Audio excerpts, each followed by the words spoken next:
Eh bien salut à tous, c'est la vie météo, j'espère que vous allez très bien. On se retrouve en ce mercredi 11 juin 2025 pour de nouvelles infos météo. Aujourd'hui, comme je vous l'avais dit hier, on va parler des prévisions du risque orageux de cette journée de mercredi. Regarder un petit peu ce qui va se passer demain jeudi et puis commencer à parler de vendredi, journée sous très haute surveillance sur les régions du Nord, notamment entre les Pays de la Loire, la Normandie, la région centre, l'Île-de-France et les Hauts-de-France jusqu'à la Belgique où on attend possiblement un système orageux à longue portée violent qui pourrait transiter dans la journée, ça sera à surveiller. Les ingrédients seraient réunis pour fournir potentiellement un phénomène très intense sur ces régions-là vendredi. On en reparlera dans les prochains bulletins, notamment demain matin et surtout vendredi matin si c'est confirmé, avec possiblement une vigilance qui pourrait s'établir sur ces régions-là. Alors sans plus tarder, je vous parle donc de la prévision de ce mercredi. J'ai établi, selon mes analyses, un risque d'orage localement violent dans le sud-ouest entre le nord des Pyrénées-Atlantiques, les Landes, la Gironde et les deux départements des Charentes. Pourquoi? Tout simplement parce que dans cette zone, on a des paramètres qui sont favorables, c'est pour ça que j'ai sorti le rouge, au développement d'orages localement violents pour ce soir, et ça va être localisé. Le risque violent, il est présent, mais je le répète, c'est localisé. Certaines cellules auront un aspect et auront un comportement d'orage violent, mais ça ne sera pas généralisé. Un petit peu à la manière de ce qui s'est passé le vendredi dernier dans la zone entre la Haute-Loire, la Loire, le Rhône et l'Ain. C'était très localisé, mais il y a eu des orages violents. Là, c'est un peu la même chose. Vous allez avoir des orages qui localement seront violents, dus à l'instabilité, dus au dynamisme atmosphérique qui est quand même présent. Et ce, malgré, dans mon bulletin hier, le sable qui heureusement ne s'est pas condensé. D'ailleurs, sur notre pays, ce matin, on a de la chance. Le sable ne s'est pas condensé. Le soleil est en train de revenir d'ailleurs par la chaîne des Pyrénées. Donc ça va bien chauffer, normalement ça devrait bien péter. Ça, je suis confiant, du coup ça s'est pas produit, le phénomène de condensation s'est pas produit, la plaque de nuages est plutôt côté espagnol. Donc il y a bien des départs orageux qui vont se faire dans la fin d'après-midi et la soirée sur le sud de la zone, notamment ici sur le nord des Pyrénées-Atlantiques. Et ça va remonter dans la soirée en direction des Landes, de la Gironde et des Charentes. C'est surtout cette zone-là qui sera touchée avec possiblement de violentes rafales de vent, des chutes de grêle. Alors le côté grêligène n'est pas tellement présent sur les modélisations, on a vraiment un aspect très venteux et très pluvieux sur pas mal de modèles. C'est vraiment l'aspect venteux qui est à surveiller avec peut-être phénomène micro-macro rafale, voilà, ça peut donner localement 100-110 km/h.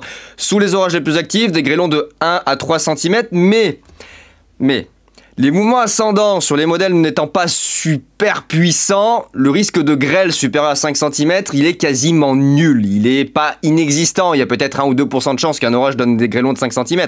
Mais au mieux, il y aurait 1 à 3 cm grand maximum, ou d'intenses chutes de grêle de petit diamètre, vous savez les fameux tapis de grêle quand ça tombe bien, mais surtout l'aspect venteux et pluvieux électrique qui sera très intense dans cette zone-là, donc ça va démarrer dans le sud de la zone violente et ça va se propager dans le nord de la zone dans le courant de l'après-midi, avec une alimentation un petit peu style moteur droit. Il y aura des reprises à l'avant du système, puisqu'on aura l'effet Galerne qui va rentrer ici sur le Pays Basque et sur la côte atlantique, on va avoir le vent d'ouest qui va s'engouffrer et qui va chasser l'air caniculaire qui est au sol, les 38-39 degrés, qui aura peut-être localement 40 à voir, et puis ensuite ça se propagera dans la soirée et la nuit vers le nord.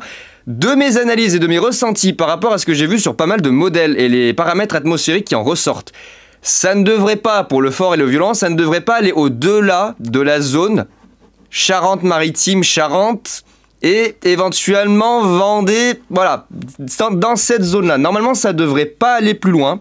Il n'y a pas forcément les ingrédients nécessaires pour développer des orages de ce côté-là. Il y aura des cellules qui vont quand même parvenir à remonter dans cette zone-là, notamment Vendée, Deux-Sèvres et Vienne. Mais la probabilité paraît plus faible. Et puis là, dans le nord-ouest, pour ceux qui posent la question, là, vous êtes trop loin de la zone instable et de la zone dynamique pour avoir des orages forts, notamment en direction des Pays de la Loire, la Loire-Atlantique, le Maine-et-Loire, la Mayenne, l'Ille-et-Vilaine, la Bretagne et la Normandie. Là, ça sera des orages modérés qui vont circuler dans la nuit avec un aspect pluvieux. Il y aura de l'activité électrique, localement un peu de grêle, c'est tout à fait possible. Mais vu que ça sera du nocturne, les paramètres atmosphériques vont baisser, malgré la présence quand même d'un peu de dynamisme, mais en termes d'instabilité, les températures, tout ça, ça va baisser. Donc ça ne favorisera pas le développement d'orages forts à localement violents. C'est pour ça que sur cette zone-là, c'est le modéré. Voilà, ça sera du classique, du pluvieux, avec voilà, quelques rafales de vent et un peu d'activité électrique. Pour l'instant, le plus gros de l'activité va se concentrer ce soir sur ces départements-là. Et il y a déjà plusieurs modèles qui suivent mes analyses avec effectivement une zone ici centrée entre le nord des Pyrénées-Atlantiques, les Landes, la Gironde et les Charentes. Il y a le modèle suisse, les modèles suisses et le modèle Harmonie qui sont en accord sur mes analyses de ce matin. Par rapport aux paramètres atmosphériques que j'ai pris sur WRS, ça colle très bien, donc je suis plutôt confiant sur ce qu'il va se passer, et je le répète, c'est pas du violent généralisé, c'est du localement violent. Globalement, le risque fort, il est là, et dans le risque fort, vous avez cette zone, ce couloir, où potentiellement vous avez ce soir quelques orages violents qui pourraient se développer grâce à l'instabilité, grâce au dynamisme, et surtout grâce à l'effet de galerne qui va rentrer par la côte atlantique et venir brasser la masse d'air. Donc vous allez avoir des soulèvements qui vont se faire à l'avant, ça va soulever tout l'air chaud, et ça peut générer d'autres cellules à l'avant du système principal qui démarrera dans la fin d'après-midi. Donc voilà pourquoi, je vous explique, j'ai sorti le localement violent. Ce mercredi, il y a bien plusieurs modèles, il y a bien un risque d'orage localement violent, 5, 15, 20, allez, 20-25% de risque sur cette zone-là. Donc pour moi, j'ai établi un risque d'orage violent. J'avais eu raison d'ailleurs pour la zone entre la Haute-Loire, la Loire, le Rhône et l'Ain, je tiens à préciser. Donc je pense qu'au niveau de mes analyses, je m'en sors de mieux en mieux au niveau de l'interprétation des modèles et des paramètres atmosphériques, donc je suis plutôt confiant. Et du coup, par rapport à ce que je vous avais dit hier, la fameuse planche de nuages qui devait se former, c'est fait plutôt côté espagnol, pas côté français. Donc vous allez pouvoir normalement profiter d'une après-midi chaude dans le sud-ouest, et ensuite ça pètera une fois que le front arrivera avec l'instabilité. Avec du coup, en toute logique, une petite vigilance renforcée là, sur le nord des Pyrénées-Atlantiques, mais surtout le nord des Pyrénées-Atlantiques, les Landes, la Gironde, Charente et Charente-Maritime. Ça devrait pas aller plus loin, franchement ça devrait pas aller plus loin, donc vous prenez pas la tête, ça va pas être ouf. Alors attention sur la dernière modélisation du Arome, là sur le dernier run, là je sais plus lequel, c'est le 3Z je crois, il voit des trucs ici, non, Arome il est complètement à la ramasse, ne vous fiez pas du tout à ces dernières prévisions, il est complètement à la rue. Il voyait bien les choses hier, pourtant voilà, les modélisations d'hier étaient impeccables, c'était bien cette zone là qui était prévue, là sur les dernières modélisations comme d'habitude il part complètement dans les choux, donc retenez bien cette zone là, et puis attention, demain il va falloir surveiller un nouveau risque d'orage localement violent entre le Massif central et les Ardennes, avec un axe un peu plus concentré entre le Puy-de-Dôme, l'Allier, les départements un peu plus au nord en direction de la Nièvre, de l'Yonne, de l'Aube, un peu en direction de la Marne, et puis vers les Ardennes. Là, il y aurait un couloir sur vraiment ces départements où il y aurait possiblement des orages localement violents demain. À confirmer, j'en reparlerai demain matin dans un nouveau bulletin avec les nouvelles prévisions. Et puis sans oublier la petite vigilance modérée canicule qui se maintient dans le sud-ouest avec donc quelques 37 à 39 degrés cet après-midi, une nuit plutôt bien chaude, et puis surtout là il va falloir surveiller dans la nuit de vendredi à samedi, dans le nord-est il va faire affreusement chaud dans la nuit de vendredi à samedi. Les journées entre 32 et 36 degrés selon les départements, mais surtout des nuits tropicales dans cette zone-là, entre le nord du Massif central, la Bourgogne, le sud de Champagne-Ardenne et l'est de l'Île-de-France, est région centre, est de l'Île-de-France, nord Bourgogne, enfin surtout Bourgogne. Il va faire pas moins de 26 à 27 degrés vers 2h du matin dans la nuit de vendredi à samedi. Nuit tropicale, littéralement, dans le nord-est. On va suffoquer jusque dans la vallée du Rhône. Alors, peut-être un petit peu moins, mais pas moins de 22-23 degrés annoncés. Mais là, surtout dans le nord-est, vous allez suffoquer dans la nuit de vendredi à samedi. Grosse nuit tropicale, vraiment, ça va être insupportable. Ça va être absolument insupportable. Surtout qu'il y aura des orages qui seront passés un petit peu entre-temps dans les fins d'après-midi de jeudi et de vendredi. Ça va humidifier la masse d'air. Les températures vont certes baisser, mais derrière, les zones qui n'auront pas été touchées, elles vont générer de l'inertie thermique qui va revenir dans les zones où il y a eu les orages. Donc ça va faire une espèce d'ambiance moite, vraiment humide, tropicale. Donc c'est pour ça que j'ai mis une vigilance modérée. Voilà, donc ça c'était pour mes prévisions. Si on regarde rapidement sur les modèles, parce que du coup j'étais pas là ce matin, j'ai pas eu spécialement le temps de me préparer.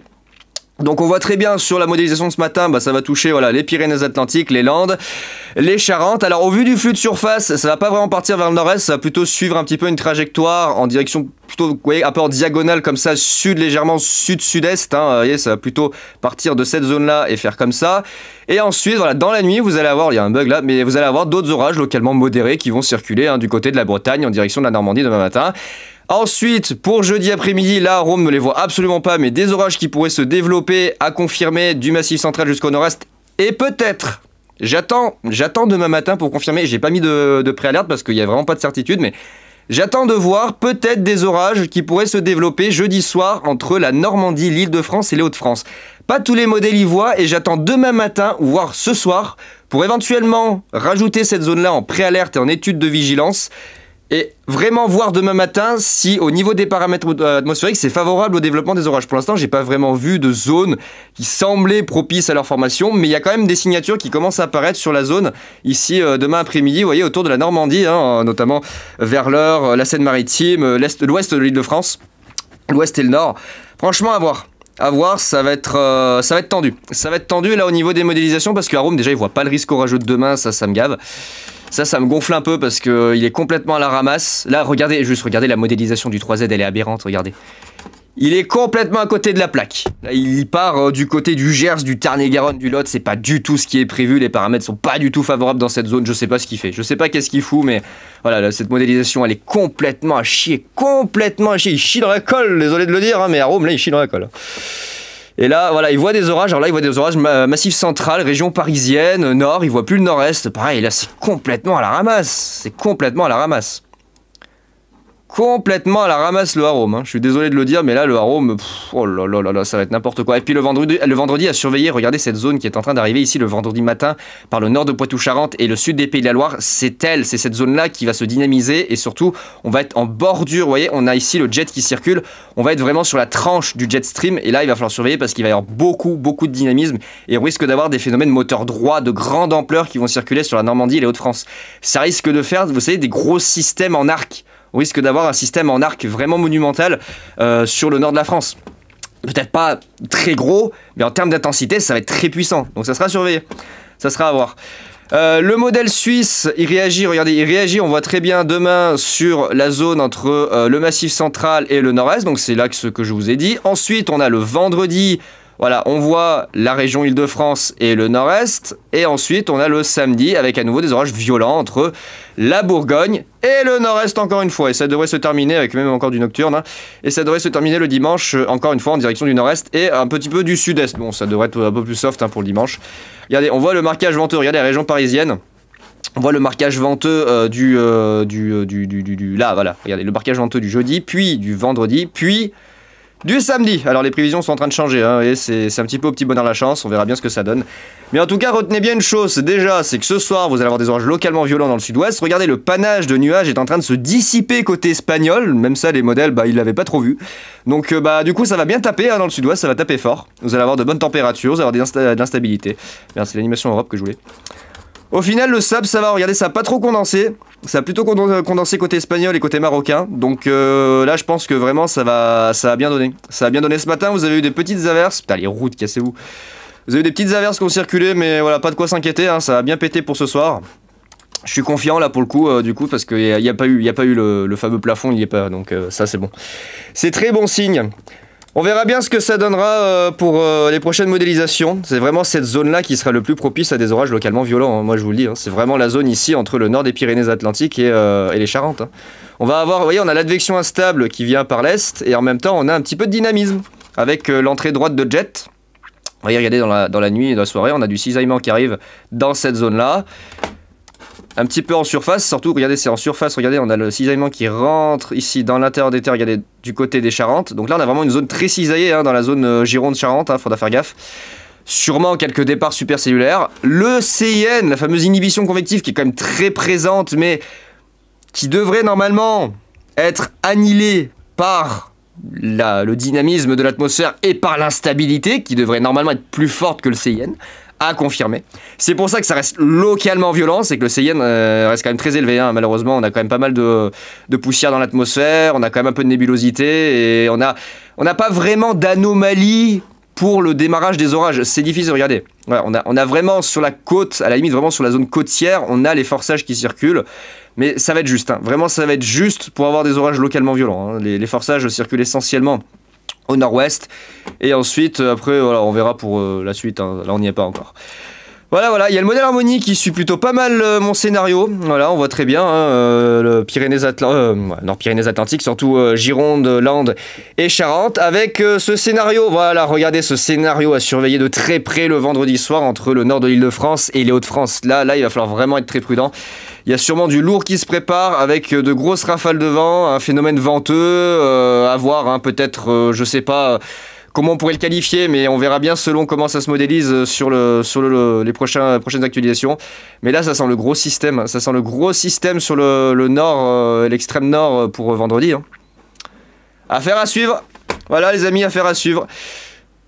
Voilà, regardez, le modèle IC1 aussi qui réagit beaucoup vers les Charentes. Alors lui, il est décalé parce qu'il modélise pas, voilà, il modélise pas le sud-ouest, donc forcément c'est toujours un peu décalé.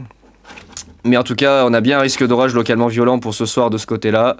Ça, j'ai pas de doute. Du coup, ce matin, les modèles m'ont bien, voilà, très bien. Hein, risque d'orage localement violent. Les modèles, du coup, se sont ravisés sur la couche de nuages et ont bien revu le risque d'orage. Ils voient pas le risque pour l'instant de vendredi. Voilà les amis, donc j'ai plus qu'à vous dire, soyez vigilants, on se retrouve demain matin pour les prochaines infos météo sur le risque orageux de la journée de jeudi et parler encore une fois de vendredi, hein. Enfin je surveille le risque orageux en direction de l'extrême nord encore une fois, voilà, il y aura peut-être jeudi et vendredi, il y aurait des orages, mais c'est pas sûr. Et puis d'ici là je vais possiblement, je pense ce soir, mettre à jour la préalerte au moins pour vous avertir que je mets en étude de vigilance certains départements et puis on en reparlera demain matin sur ce qu'il va se passer. Bah écoutez, j'ai plus qu'à vous souhaiter une bonne journée. On se retrouve demain matin pour de nouvelles infos météo. Allez, ciao tout le monde. 49 degrés ? Ouais, bien sûr, j'allais vous le dire. Allez, bonne journée.